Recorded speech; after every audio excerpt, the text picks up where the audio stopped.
Good morning, everybody. It is that time again. We are ready to take you to the promised land. But first, you're going to have to wait about 30 seconds.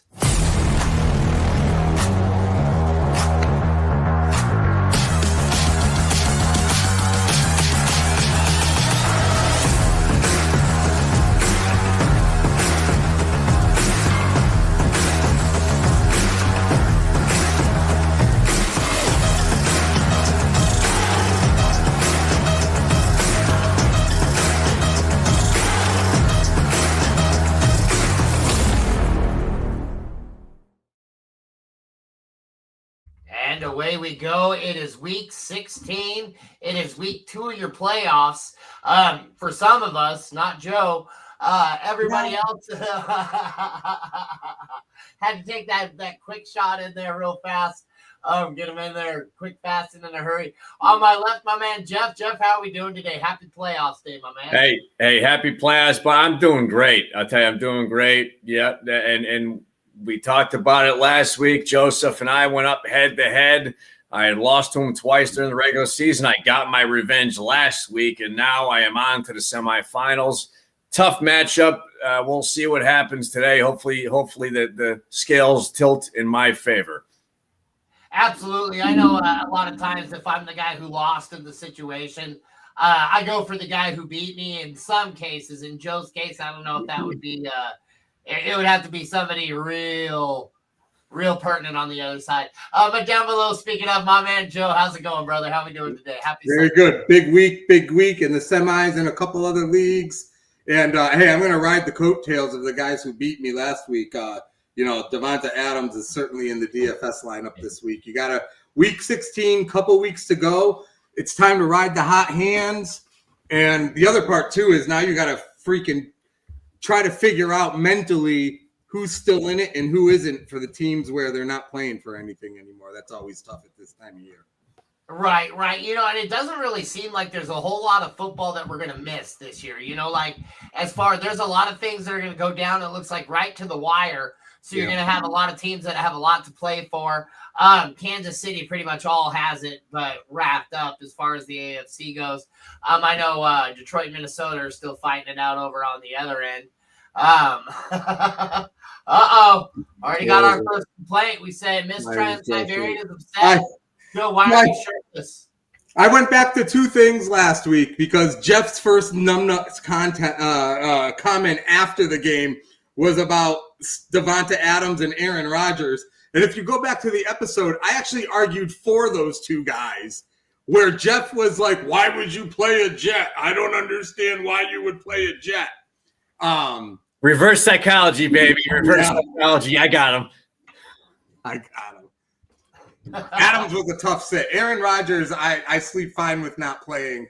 Adams was a tough sit, but it was Adams or JSN.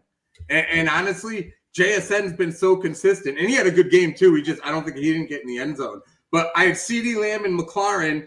Both went for, 2 touchdowns each, I believe. Or Lamb was 100 and a touchdown. McLaurin was 2 touchdowns.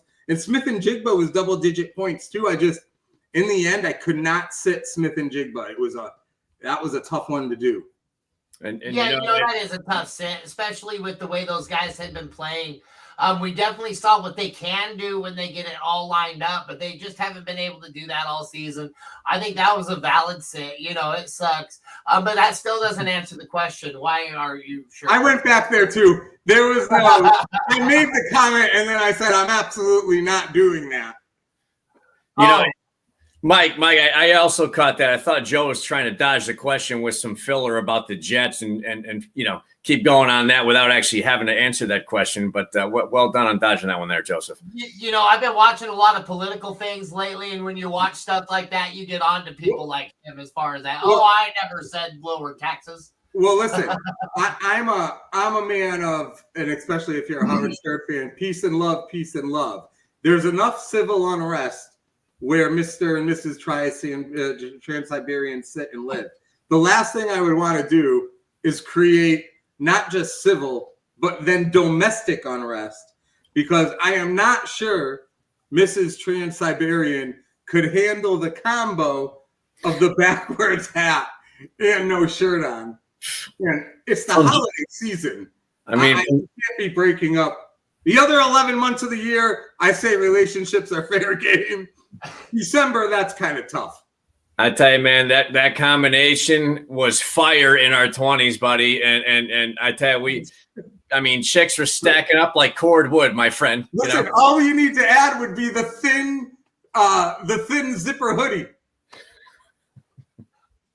Absolutely. That's awesome. So now, for me, I can tell you, if you thought it was bad without the hat and your cats went blind, if I took my shirt off, Ukraine would go blind. So we're just gonna go ahead and leave this thing on right here. Even with just a thought, I need to take a moment. I'll be right back.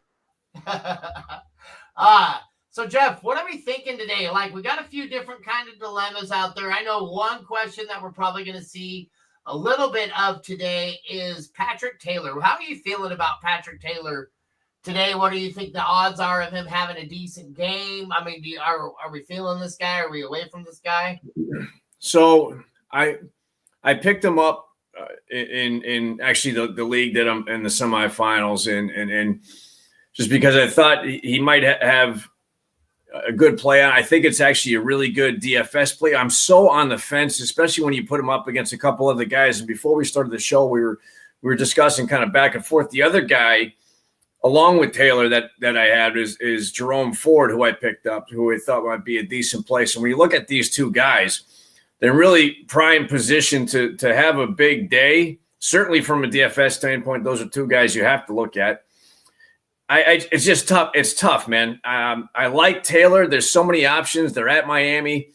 In Miami, weather's not going to be a factor. It's optimal conditions. I mean, the tough part is with a guy like Ford, when you're trying to go back and forth, Taylor or Ford, I go Ford only because Cincinnati has given up tons of yardage. You got, and I'm forgetting the quarterback's name who replaced Jameis Winston this week, but he's going to be relying probably heavily on the running back. So Taylor's a good option. I think DFS-wise, if you put him up against somebody like Ford or somebody else, I think, for me at least, I think he stays on my bench. I don't know if anybody else disagrees, like Trans-Siberian or anybody else, or Kevin, who usually pops in on the feed. I don't know what you think, Mike. So for me, I like Patrick Taylor a lot. Now, so for me, it's surely volume. Right now, again, now we're putting him up against Ford. Ford's a great comparison, a great comp to this guy as far as I'm concerned. I feel like I'm with you there. I'm probably going to play Ford just because you've got a team that doesn't have a whole lot more to depend on, right? Again, Dorian Thompson-Robinson is your starter. We're on our third string because the second string didn't really work out as far as it goes. So, I mean, they're probably going to have to lean a little bit more on Njoku. They're going to have to lean a little bit more on that running game, as opposed to where San Francisco has Debo. They have Kittle. They've got more weapons out there than just the running game, as well as, man, that all what it would take is that guy to just get outran one time. And we're looking at a hot hand approach coming from Shanahan, and Pat Taylor could actually sit the bench most of that game. So I'm with you there as far as Ford goes. Joe, how are you feeling? And then we'll get to the question from our man. Before you get to Joe, I'll let you get to your point in 1 second. But I think this is a little bit telling on FanDuel. If you look at salary-wise on FanDuel, you're looking at Jerome Ford at $6,600. You're looking at Patrick Taylor at $4,800. I think that's a little bit telling as to what FanDuel thinks of them kind of head to head. Again, at 4,800, I think that's a fantastic value play. Putting them up against somebody like Ford, I just think I'm rolling the Ford way versus that Cincinnati defense. That's a fair, that's an interesting, like you always talk about the bookmakers know what they're talking about. When you see a 3.5 point line, most of these games are a 4-point game. And it's the same thing with these salaries too, right? Like, you should actually use the sound. I'm thinking about it right now. I'm having an epiphany in my head. Like when I'm going back and forth, I should look. That's a huge difference. It's 500 on DraftKings. Ford's 56 or maybe 400. Ford's 56 or 57 and Taylor's 5,200. But that large of a gap in basically what is a bookmaking site for fantasy, that would alarm me from a Taylor perspective. I'm just not sure the Niners have any desire to really commit to any running game at all. And Miami's a mess too. So like I could see that game, I don't know, watch it be 13-10 because I said this about a few and I've been wrong, but that could be a very high scoring game too.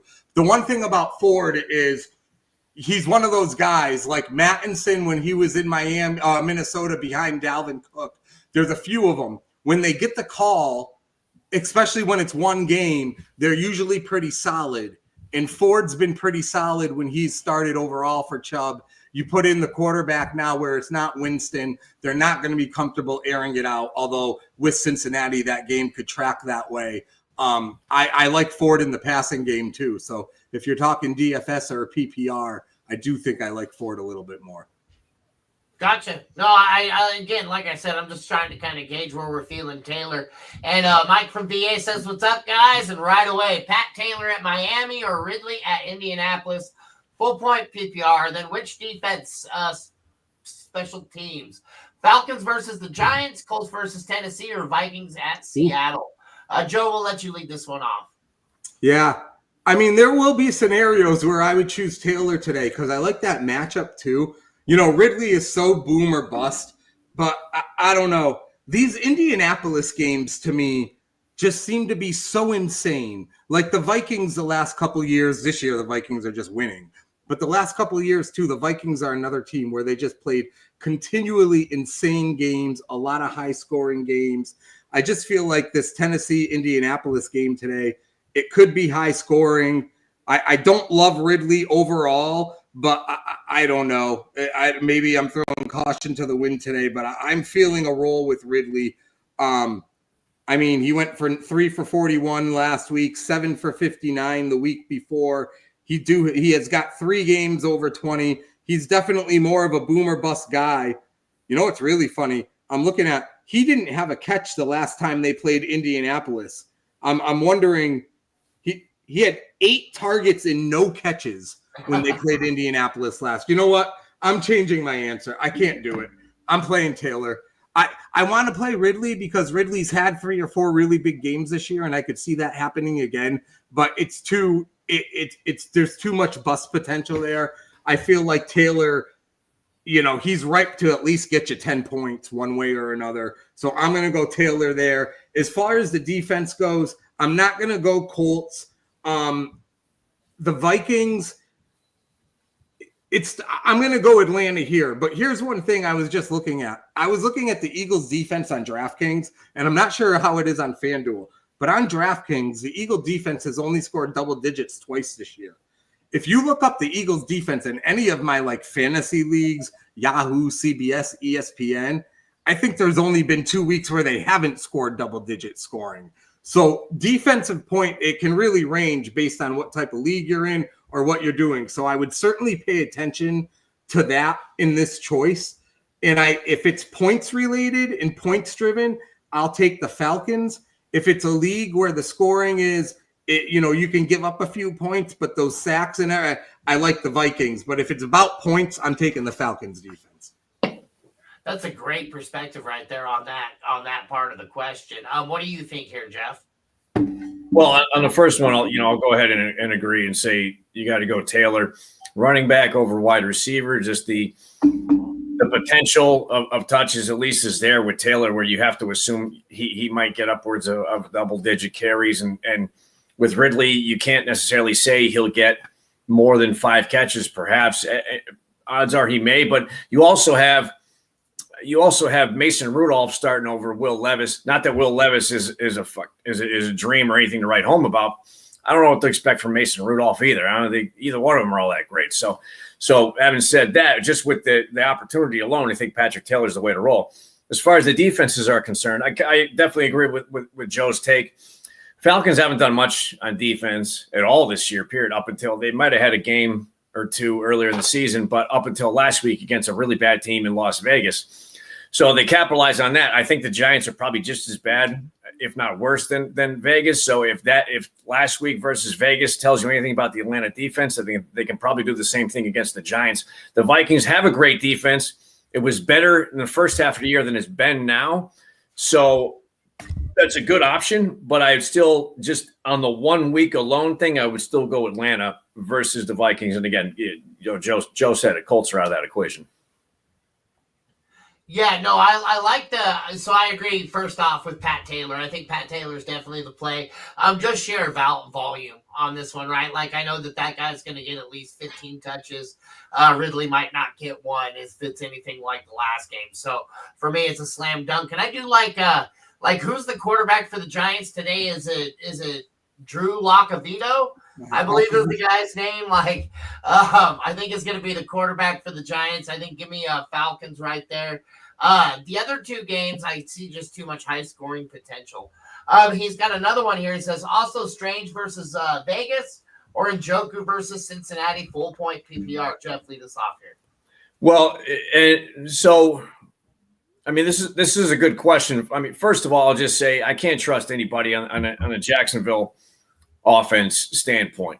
As far as Njoku, or as Joe likes to call him, Nyoko, they have, and I'm forgetting the name of the quarterback. Jameis Winston's out. There's a guy with that dash between his name. Thompson Robinson. There you go, Thompson Robinson, who has started games previous, and he played last year too. We saw his name here and there. So what those guys end up relying on are guys like Ford at the running back position or guys like Njoku at the tight end position. And Cincinnati, if anything, if their defense tells us one thing all the year is that they will give up yardage for days. So I just think Njoku is definitely the better option as far as that's concerned versus the Vegas defense is going to be terrible, but I just cannot trust anybody on the Jacksonville offense. So give me David Njoku.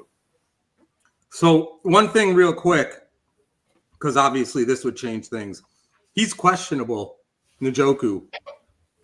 He's motivated to play is the quote, but there's still no status on him. He's got a hamstring injury. That would obviously change things. It's hard to choose against him, even with the quarterback per Jeff.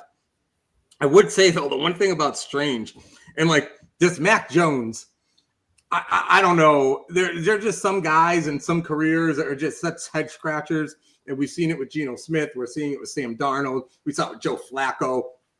Mac Jones now is throwing for yards and points in these games. Brenton Strange went for 11 catches and 73 yards last week in Ingram's absence. We've seen Brian Thomas do pretty well with Mac Jones also. So, I mean, I would say, obviously a healthy Njoku, you're going to go that way. But, I'm playing Strange on DraftKings today for 3,500. So I understand the question. I like Strange a lot. Strange has been getting involved. It's like you said, you get these quarterbacks that kind of come out of nowhere and do their thing. To me, it's all about planning defensive coordinators and things like that. You're not really planning for these guys to have a lot of success, so they're able to find little holes or little glitches in your armor right there, if you will. And so, I like Strange a lot. I like Njoku too, especially, like I said, when we're talking about a new quarterback or a young quarterback or a quarterback that doesn't have a lot of experience, we're always going to be dumping down to the tight end and we're going to be dumping down to the running back a lot. So I do like Njoku a lot as well. But I think for my money, I'm going to be playing Strange today. It's kind of funny because all those quarterbacks you just named right there all made me miss Blake Bortles. Man, God, I miss Blake Bortles. That guy was a fantasy legendary god right there. I wish we still had Blake Bortles type options because that would be where it's at. Mike, hold on. We're 3 days before Christmas, and you're mentioning Blake Bortles. I mean, come on, dude. What is this, amateur hour? What are we doing here? I mean, I'm embarrassed right now. I'm embarrassed. Blake Bortles is one of the single greatest fantasy quarterbacks ever in the history of fantasy quarterbacks. Him and Allen Robinson, dude. Oh God, those guys used to combo so many damn points, and it would be great too because it would be like 2 minutes left in the fourth quarter, and they'd be like, he'd have like a -5 and 0 catches and stuff like that, and then you'd look like 10 minutes later, the guy has 8 touchdowns, and they're all to Allen Robinson. Man, it was crazy. There's nothing like trash fantasy points. Hold on. Before we get to Trans-Siberian's comment here, you brought up something interesting there. We should put together a list of like the 10 greatest fantasy players that weren't actually good players. So like guys who would get you points that would rely on points heavily, but weren't actually good players, period. Almost like the only thing I can equate it to an analogy wise is Robert Horry in the NBA. The guy's got 7 rings, but you wouldn't think of him as a great player. We should think about that. It's like Dave Davis. because 1 out of 5 games he's going to go for 20. So you got to look at him the next 4 weeks. But those next 4 weeks, he's going to go for 20 combined. A lot to consider on that list, but that was just this came off the top of my head. We should put that together. Any suggestions? Feel free to comment on that from anybody listening. We do have in our 25-year running fantasy football league, pretty competitive, some good money in it. We do have the single worst draft pick in the history of the league, and this just made me think of that. It is etched on the wall, the virtual fantasy wall. And it's our good old friend Steve Irachi drafting. Remember running back Willie Green, number 2 overall, I believe. What was it? Cleveland, wasn't it? I remember. Yeah, nope, that was a good one. My favorite draft guy of all time, but he was very significant, was LaDainian Tomlinson. God, that guy would put up some points. I remember, but it was funny because he'd put up 22, 23 points. But man, back then, 23 points, that was some freaking number. Was. Hold on. I got the creme de la creme, okay? This guy wasn't drafted. It was just big time priority waiver wire. If you recall, I don't know, 7, 8 years ago, Jonah Gray for the Patriots had over 200 yards and 4 touchdowns. And everybody was on that guy, and he was late for a meeting that week, and Belichick never started him again. So I think Belichick had him killed, actually, for being late, because name a game he played after that. You can't. Well, I think doesn't that match up when Hernandez was on the team? So that might actually make sense. So there you go. Everything kind of starts lining up when you really start thinking about it. You know what I'm saying? That's good stuff right there. Trans-Siberian says he's up against Murray, Cooks, Jacobs, Flowers, McBride, and the Packers D. So stick a fork in me and see you next season. I don't think he's that bad off, and I actually have his team pulled up right here. So we're going to take a look at it. Let's go ahead and pull this down. We got the Ravens D. Probably didn't have the greatest game. We got Etienne. That kind of sucks. We got Brian Robinson. That kind of is getting better, a little warmer. A.J. Brown, I think, has a pretty good game against Washington. How did Nico do yesterday? Did he have a touchdown or no? That was going to be I was just about to look. I don't think he had a touchdown. I think he had some okay yardage, though. Let's see real quick. I got it right. Yeah, he might be cooked. I'm looking at this he might be. Nico went 7 for 60. That's rough. Yeah. Oh. What did Bucker do? One field goal and 3 extra points? Or excuse me, 2 field goals? Yeah, and 3. So that's a good game. 9 or 10, probably 10. So we got 10 from Butker. What he's going against isn't horrible because Kyler Murray doesn't always have a huge fantasy game. And, he likes to give me a hard time. So I'm going to give him a hard time too. I'm assuming he doesn't mean Brandon Cooks and he meant James Cook. This is in America, that's the equivalent of the person who calls Costco Costco's. From the guy who says in Yoko, by the way. Well, listen, I'm not saying I'm absolved or I'm sinless. I'm just saying it's not James Cook's. True. It is. So this year it is. Boy, he's been cooking. That guy cooks, baby. That guy cooks. I tell you, he cooks, man. That's like I like Hunt. I like Hunt, and that guy cooks. I tell you, he got a touchdown yesterday, and man, I was so glad that I had my lady especially advised her to sit Pacheco. I was like, man, yeah. I just don't feel that he's going to have a game. And even in generous leagues that I'm in, he got 7.5 points. Yeah, no, he was. So, it's been agonizing. I'll tell you something. I don't like 12-team leagues. I'll do it, but I don't prefer a 12-team league. And I've always not preferred 8-team leagues. I prefer a 10-team league. My thing with 8-team leagues is the draft feels easy, which it does. But I have a newfound respect for an 8-team league, especially if you're full of good owners. The agonizing lineup decisions week to week with the depth, it just, instead of having to have a good draft and needing the waiver wire, it's all about your lineup decisions from week to week. So having all these games, I sat Sutton. That's not an easy sit because he's usually always good for at least 10 points. he was a good sit. Pacheco was a good sit. And now today I'm sitting there between Swift, Taylor, and Judy. And I've got no freaking clue where to go with that. I think I'm going – I don't know what the hell I'm doing. I think I'm going Taylor or Judy, but what do you guys think?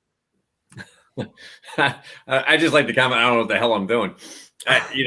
So I'm flipping that at 25-11, just so you know.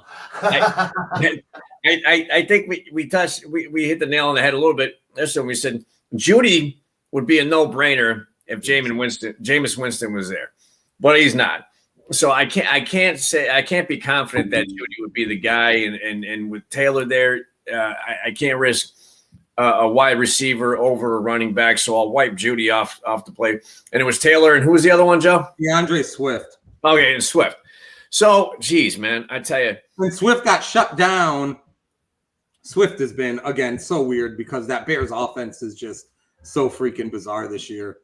Beyond inconsistent, I would say that the one shot at consistency might be Taylor, and I actually have a similar one. I'll get Mike's take, but I have a similar scenario like that in my flex position. But Mike, would you go Taylor or would you go Swift?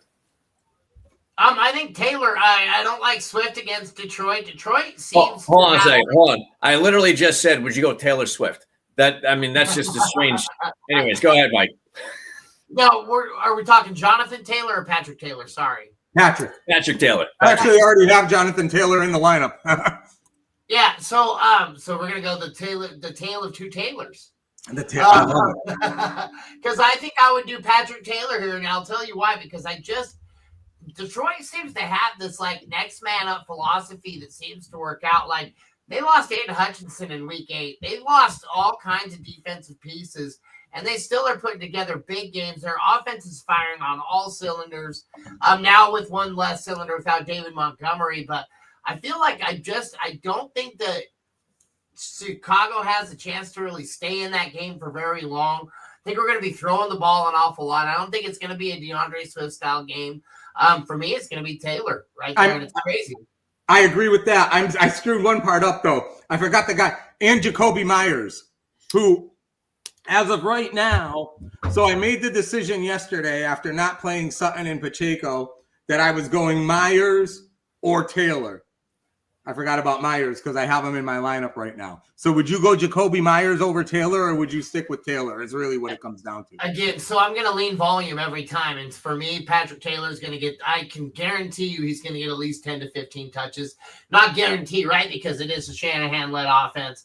That guy, all what he has to do is, like, let somebody spell him on one play, and he's out for the rest of the game. That's what I'm saying. But at the point in time and where we're at with the depth that they have, we're kind of down to the nitty gritty, if you will. I mean, this is running back, like 5 for the San Francisco 49ers? I'm pretty sure the backup today, because I was looking, I can't even pronounce his name. I'm pretty sure the backup doesn't have a carry this season. That's what I'm saying. I mean, like, so we're down so deep in depth, like, so it'd be really kind of shocking to think that anybody's going to come up behind him and show him up or show him out or anything like that. So I think Patrick Taylor, again, is going to give you 10 to 15. I do like Jacoby Myers. He's in my daily today. I think he's going to have a decent game. But again, I'm going to lean volume here if I'm looking to proceed in my tournaments. Well, yes, the odds are Taylor has more touches. Odds are, but don't forget the stats we were looking at yesterday. Jacoby Myers has been different over the last 4 games. He's got the stats are 45 targets, 28 receptions, 344 yards. The only thing he hasn't done is gotten in the end zone. Yeah. So let's just say he had a touchdown in 1 or 2 of those games. If he does punch one in, if I'm looking at a stat line or thinking about a stat line for Jacoby Myers today, you're probably looking at 9 targets, 6 receptions for 90 to 115 yards and perhaps 1 touchdown. And Taylor – yeah, he's going to get more touches. What he does with those, I don't know. Could he? Because like Swift-wise, you're looking at. I mean, he's had a couple games where 10 carries for 25 yards. So if that's that kind of thing, Myers has a potential to have a bigger game. That's such a mind f to try to go through scenarios. And I've sent this one only because I've sent this question throughout the week, and again, you could have added Sutton and Pacheco to start to so many people, and everybody said the same thing. If Winston was still the quarterback, this is a no-brainer because you're playing Judy, but you can't do that. And then you got this guy Taylor who's going to start, but now this is literally if you start with McCaffrey and then you go to Mason, and then this is like their fifth guy. The pro is there's nobody behind him at this point. Elijah Mitchell. Don't forget Elijah Mitchell's on this team. Elijah Mitchell was the back. What? Is he active again? No, but he. No, you're right. You're right. Yeah. On the IR, he's the back. He's the true backup to Christian McCaffrey. But he's another one that's not. It's crazy. Didn't make it this year. It's crazy. Yeah, no, it's a sad state of affairs. We got my lady. She's having a rough one, man, because her unfortunate man sitting right here in front of you said, I would start Jordan Love last week over Baker Mayfield. We almost cost her the title with that one. Not the title, but at least the progress. But I know she moved on. What are we playing today? Love or Mayfield or Spears or Tracy? And I'm not answering this, okay? So I respect that. For the sanctity of the relationship. Right.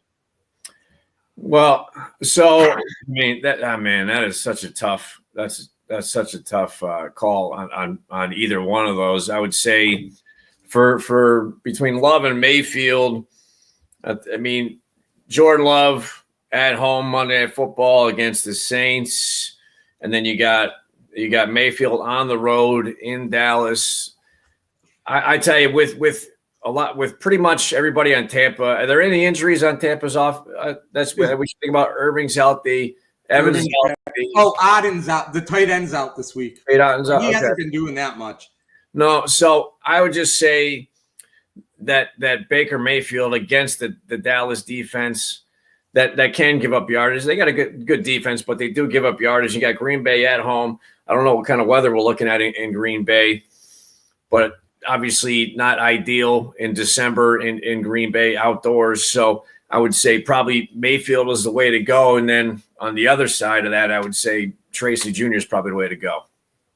Yeah, to me, the quarterback one, like when you read it without thinking about anything, it's tough, but it's actually not that tough. And I agree 100% with Jeff. It's Baker Mayfield because Jordan Love's been playing very good, but his last 5 weeks on DraftKings are 17, 14, 19, 14, and 21. I said it the other week.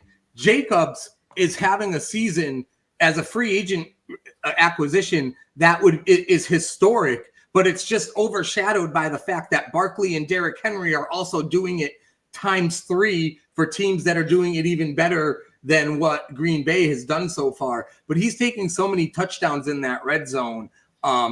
Jordan Love's been great and he's playing great, but it's not necessarily translating fantasy-wise. Plus, you take in consideration the weather. Plus, New Orleans has no quarterback. How much is Green Bay even going to really have to throw the ball to win this game? Whereas Baker Mayfield in Dallas, that could be a shootout. There's no weather, and Baker's just hot. Mike Evans is back. He's hot. I definitely like Baker Mayfield there. Spears or Tracy, that's a completely injury-driven question right now. When we went to air, Tracy was questionable, and so was Tony Pollard. So I'm just looking real quick. So obviously, and I'm not finding either of them right now. Let's see, Tracy. I think Tracy's going to play. Is Pollard going to play? Because if Pollard's not playing, I don't know. A banged up Tracy. I guess you're going Tracy anyways if he's playing. But the Giants are so anemic at this point. What do you think on that one, Jeff? Yeah, Tracy is. Yeah. He is expected to play. Tracy is going to play, but he's got a bad ankle. Yeah. I mean, that's why I was leaning Tracy on that one as well. I don't know if Mike got a chance to. Well, actually, Mike said he was. Pollard's playing too. Pollard is also playing. Yeah. So I would say I think we both kind of have the consensus there, Mayfield and Tracy on those. Yeah. The only thing about I believe the last 2 rushing touchdowns for the Giants have been Singletary. So that's been a little frustrating for people looking for stuff from Tracy, but I think that's where you got to go if Pollard's playing. Yeah, I'm actually going to agree with both of those calls right there. I know I said I wasn't going to answer it, but since you guys both went the same way, I'm going on this one. Mayfield against Dallas, to me, that's a no-brainer. He looks awesome out there. I can't sit him again anymore. He's playing for it all. He's looking really good out there. Man, Baker Mayfield, he's looking kind of like a poor man's Josh Allen, if you will, right? Like maybe less production with his feet, but man, he's got a laser-guided rocket arm that's finding home, especially with Mike Evans, who's also on my daily sheet today. And then I like Tajay Spears a lot today, and he's actually in my daily as well. But I like Tracy Jr. in this matchup. There's not a whole lot to like about the Giants, but I think he'll at least find you the end zone where Tajay Spears may get limited touches. I mean, just because of Tony Pollard's out there lighting it up, they're not going to need to go to Tajay very much. So it's Tracy Jr. for me there as well. We got our man Kevin Turner checking in. He says, "What's up, fellas? Full PPR double flex projected to lose by 11. Who do we start in the flex? Ford, Spears, or McMillan?" Joe, lead us off. Man, full PPR. Kind of liked full PPRs this year. I'm more used to half PPRs, but it's kind of nice when you got a guy that goes 4 for 40 and you're thinking in your head like, oh man, that's a shitty day. But then you're like, at least he got to 9 or 10, based just on the receptions. Man, I'm telling you again, I know McMillan's kind of shiny here, but I think I'm gonna go Ford here. Obviously right here, right? Double flex projected to lose by 11. So the double flex makes me think we're just sitting 1 right here. Oh, we're picking 2 out of 3. So if we're picking 2 out of 3, I'm gonna sit Spears and go McMillan and Ford. I want to look at McMillan's stats again, I think, real quick before I say that. But I'm definitely playing Ford in that. I don't know. I feel like, and I know Dak's not playing, but I feel like that Cowboy game's going to be a high-scoring game, which makes me just kind of like everything that is Tampa Bay. And I'm just really quickly looking for McMillan's last couple games. McMillan last week, so the last 2 weeks he's got 13 targets. Yeah. So I would sit Spears in this scenario. If you're looking for 2. If you're looking for 1, man, that is really hard with McMillan having those 2 weeks. If you're looking for 1, I think I'm going Ford. Excellent. What do you think here, Jeff? I mean, to me, if it's just 1, I thought the Ford call was easy because, yes, McMillan has had a great couple weeks. And 2 weeks ago, he had 2 touchdowns. Last week, he had a touchdown. You can't necessarily bank on that just because the other weapons that are on Tampa Bay that are higher in the pecking order. What are they? Who's higher than McMillan's their number 2 wideout and they're tight end. I'm just saying Evans, Irving, and then Rashad as far as taking touchdowns away from somebody. Whereas Ford, Chubb is out, and you have a Cleveland offense led by Thompson Robertson going up against a Cincinnati defense that just gives up yardage by the dozen. So no, I do agree on Ford. But I would say Ford is like their second target at this point, which is crazy. Right. And it's, good play. And certainly I like to play from a DFS standpoint more so because, even looking at FanDuel, he's 5,800 on FanDuel. I think that's a huge value play. So you can sneak in a guy that has a real high salary. So Ford's the guy, and I'll agree with you too.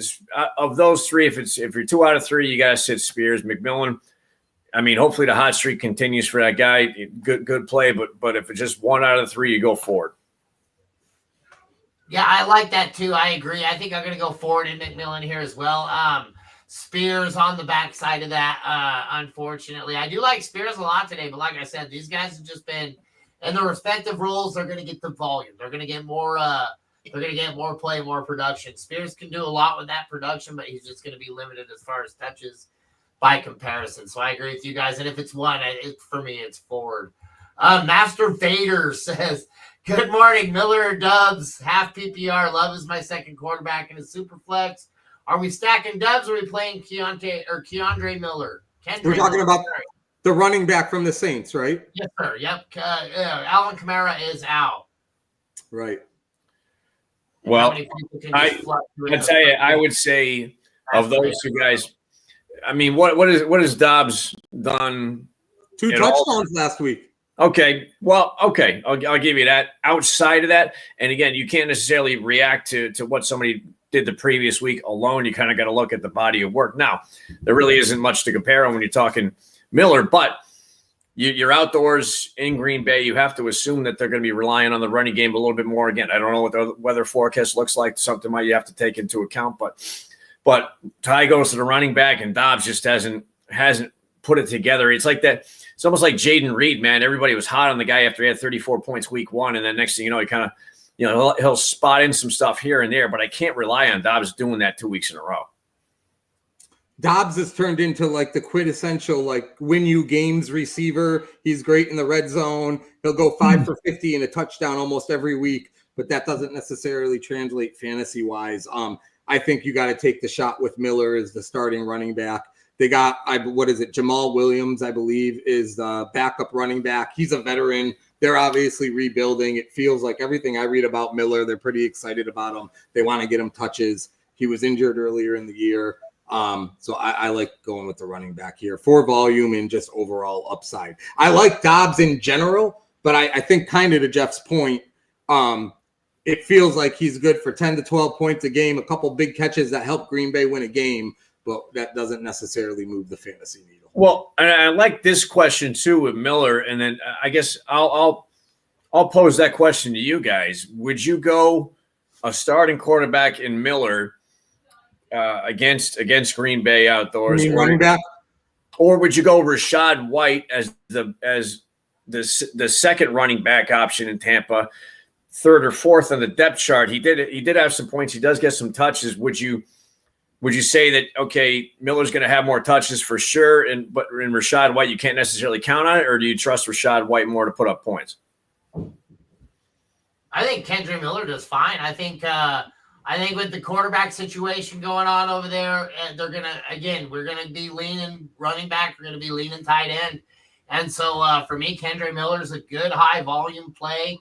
And again, high volume translates to fantasy points typically. As long as they're able to do something with it. I'm not too afraid of the defense this week.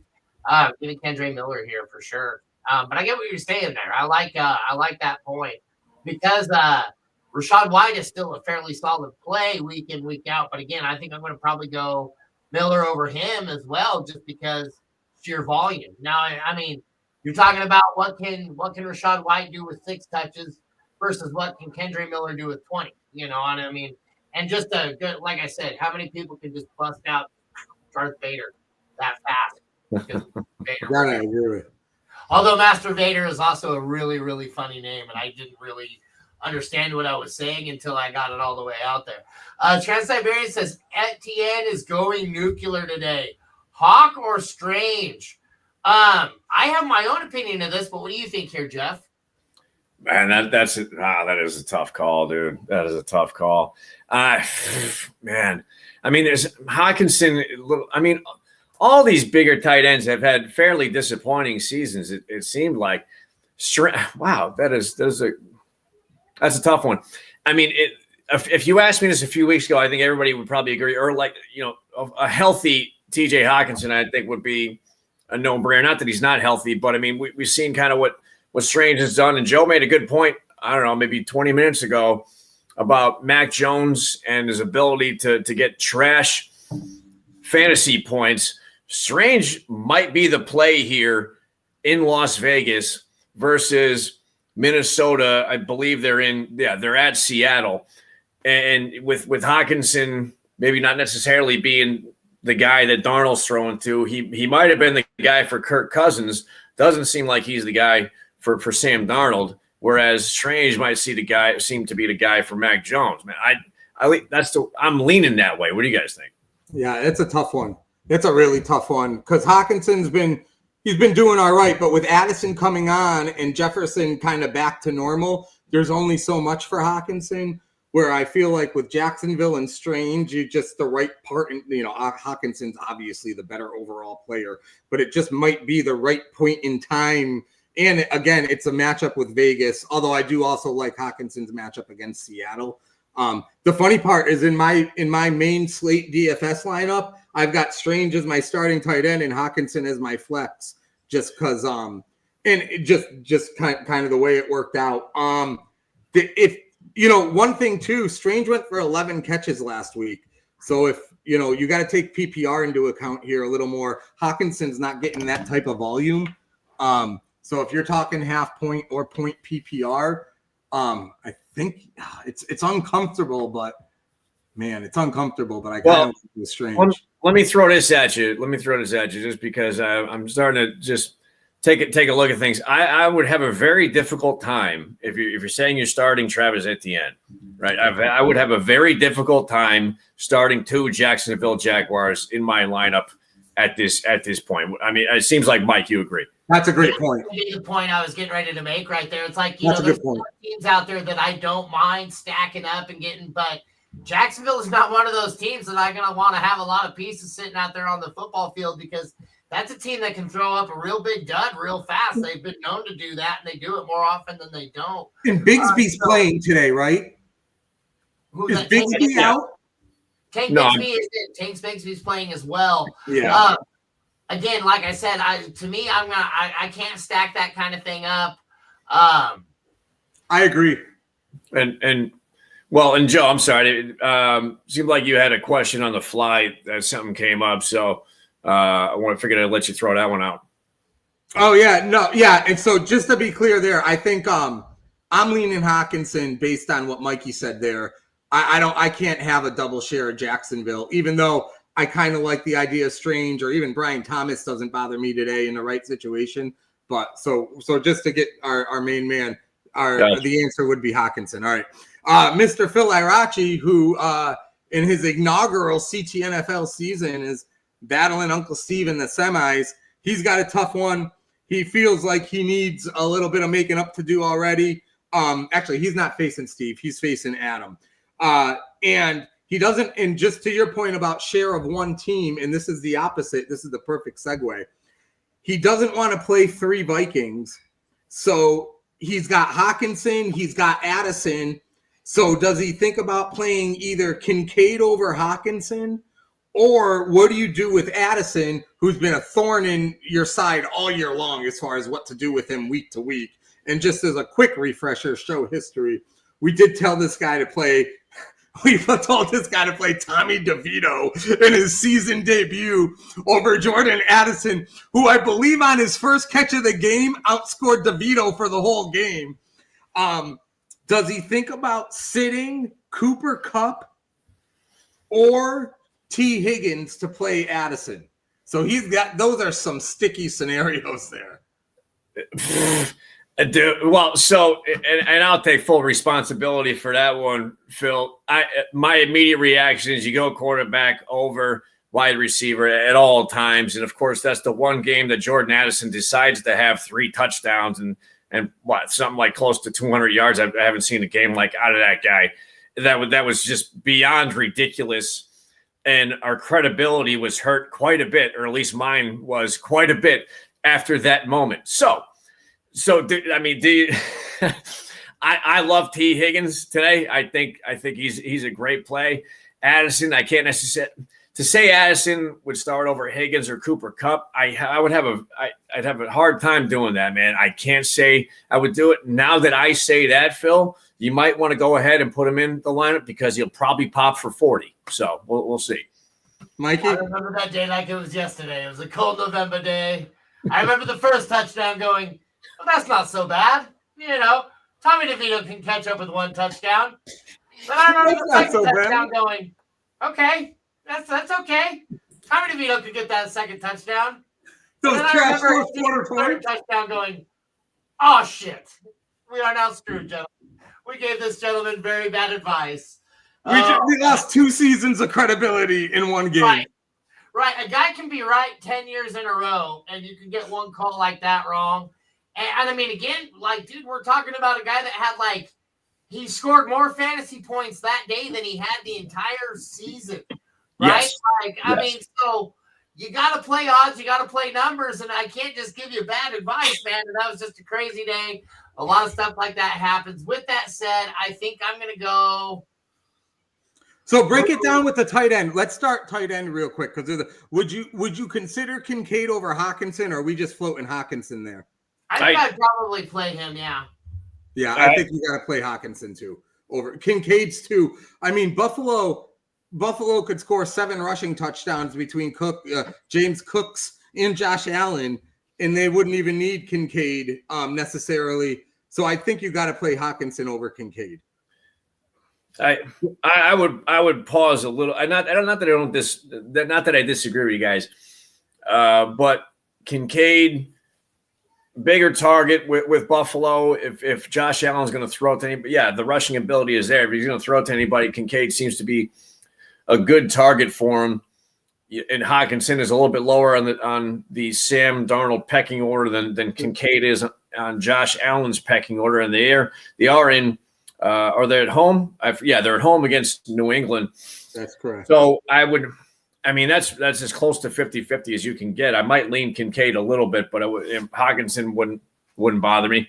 Check the weather, though. I don't know what's going on in Buffalo. And then the other point is he's got Justin Jefferson. So now when you talk about – so you're going to play Jefferson and Hawkinson, which I'm okay with that. So then you talk about Addison versus Higgins or Kupp. And as a last reminder, Kupp got shut out last week in a game they won against San Francisco. Against True. Buffalo, wasn't it? Oh, no, it was San Francisco. Yeah.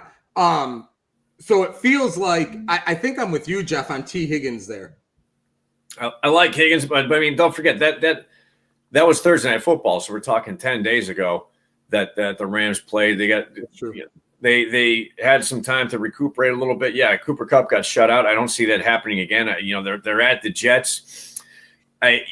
Jets will give up probably a decent amount on the ground. I think Kyron Williams is a good DFS play. But I can't imagine that Cooper Kupp will get low or shut out or low numbers 2 weeks in a row. I can't see that really happening all that much. So, anyways. Yeah, no, I feel like he's probably due for a huge game. I feel like T. Higgins is also going to be in line for a pretty big game. I love me Addison, but I don't really think that he's going to be able to put up those kind of numbers. Trans-Siberian backing it in here says, lots of mouths to feed in Minnesota is what scares me. He says A.J. Brown scares him too. He's thinking of punting to Shakir. What do you guys think? Would you do that? No. You mean, wait a minute. What does that mean? You're benching benching Brown for Shakir? Is that what we're talking about? I imagine that actually, what was his question? Hold on real quick. Oh, he says Hawk or Strange. A.J. Brown scares me too. Thinking of punting to Shakir. So are we really talking about going? I mean, I like A.J. Shakir, Brown? but you Don't can't do that. Yeah, you can't do that. Although Shakir should probably be in too. I mean, I don't know who's playing over Shakir after A.J. Brown, but Shakir, he's like a top 20 wideout this year, right? Yeah, Shakir's looking great this year. You can't sit Brown. No. But and Trans-Siberian's confirming that's what we're talking about. You just can't sit AJ Brown. I mean, this is a division game too. They're going to want to put up points against each other. What's JSN mean? Well, now he just said JSN because that intrigues me. Although I still don't sit JSN over Brown. Oh, he's saying JSN's is number 2. So would you sit so JSN or Shakir? That's closer. Well, that's a more intriguing one. I would say Smith and Jigba has been too consistent to bench. He didn't have that great of a week last week. I can't see him not doing well a couple weeks in a row. He's been very consistent. I can't put him on the bench. My equation for this one is this. Buffalo can easily win this game this week with Shakir not doing a goddamn thing home against New England. They could probably throw the ball 10 times and win. Seattle's going to need JSN, in my opinion, to win against Minnesota today. As much as I like Shakir, I think you still got to go JSN over Shakir. Mikey? Yeah, I think I still go JSN there too as well. It's closer, like you said. I feel like Shakir and JSN, to me, that's almost like right on that same line, right? Like that you're looking about the same receiver, looking about the same floor, same ceiling. Although JSN, and Shakir, both of those guys have the potential to really go off. So for me, I think that's more like a coin flip. A.J. Brown, I honest to God, so I am in the semifinals in one of my leagues because last week a guy did Xavier Leggett over AJ Brown with the same speculation, and that cost him beating me. So I think now that guy would have had to start the show with his shirt off today. Yes, yeah, sure. Well, so here, sorry, go ahead, Mike. I didn't mean to cut you off. Well, I was going to say it's funny because I'm in this league and I still to this day don't really know how I got into this league. But I mean, these are like some like thugs from LA and stuff like that. They're guys like that originally were the ones calling each other with stacks of cash and things like that. Like that meme was one of my buddies in this league. And like I said, dude, I've been in leagues with these guys for like 8 years now. And it was just such a weird move. I was like, what is this guy thinking? It's just out of nowhere because he's a very solid fantasy player. But yeah, I mean, that's what we do as fantasy players, right? We get into our own heads. We start thinking things. Then we start overthinking things, trying to get these situations, and it ends up biting us in the ass. AJ Brown's one of those guys don't get bit in the ass with. Well, so and we say all that and watch, and so I'm not even sure what's happening down below here. I'll give you for the loss. Joe, is there a drone floating outside your house right now? What are you doing with the helmet, dude? There may be, but this is grandfather's World War II helmet for real, and I don't know how people wore this and did anything. How you could possibly win a war wearing this thing is absolutely insane to me. Well, number one, I'm going to say you got the strap in the wrong spot. I'm pretty sure it's underneath your chin. I'm not really trying. But you know, I'm not deserving of actually putting this on. Going to war with Joe, I wouldn't necessarily recommend that. You know, but hey, I am your goon. That's right. Trans-Siberian. Watch what's going to happen though. I bag Shakir, and the funny thing is, same damn team as the Buffalo Bills. And he's going to pull at effing Gabe Davis, and he's going to pull 30 out of his ass and just call us wrong. And we're gonna be going Gabe Davis and Khalil Shakir going forward. It's gonna be a whole joke. We'll see. Mark it down. The one real last quick thing on JSN though, like we've said all year, like, well, JSN now he's like the 1A with Metcalf. That's done already. Like, he's 1. Metcalf is 2. From a target perspective, it's not even close. So. And Lockett's not even viable anymore. So JSN started the year like 2A, and he's now 1 all alone. It is wild that happened, right? Like, I knew JSN was good, but I never knew he was like that good enough to dethrone. Like, dethroning Lockett alone, like, people remember the PPR monster and beast that guy was. Dethroning Lockett alone is tough, but to dethrone DK freaking Metcalf, who's literally probably maybe top 10 all time, like maybe top 20. There's a lot of really good receivers out there, probably more like top 20, but still, that's a hell of an esteemed list to be a part of. And he's not even really looking DK Metcalf's way, unless it's those tight situations, right? 3rd down, 15, things like that. You still go back to DK because you're going to get those big play balls. To your point, though, real quick, why doesn't Metcalf have double-digit targets every week? I don't even understand between his size and his speed. It's like they don't utilize him enough. It reminds me of like Odell Beckham on the Giants. They don't use him enough. Well, right. I think part of it is he's going like your route and putting his chin strap on the back of his helmet. I think that has something to do with it a little bit. So that might be the case. Just speculation. But I digress. Okay, well, he says, well, boys, it's time to say goodbye, Randy, Root. For Murray and McBride to shit the bed, have a good day, my friends. And with that, guys, I don't think I have anything else to add. I think we're all caught up on questions and are good to go. So with that, guys, have a Merry, Merry Christmas. You never know. We tend to kind of pop up every now and again. And so with the games being on Christmas, you might catch guys like us coming on Christmas Eve. I've been kind of thinking about it. I don't know what these guys are doing. The night before or anything like that, but maybe get on and help you guys with some DFS lineups or anything like that. But otherwise, guys, have a Merry Christmas. At the end? What's that? Joe just had to throw a wrench in the works at the end of the show for some reason. But yeah, Merry Christmas to everybody. Have a great holiday. We'll chat. Follow us on on Twitter, Facebook. You can find us, and we'll keep you updated on upcoming shows here, perhaps. But at the very least, you can catch us or at least Joe and Mike Saturday night, and all of us here at the Blitz Sunday morning. So that's it. That's it. Like, subscribe, hit that bell, and guys, we will catch you again next week. Thank you again, and next week will be the championship.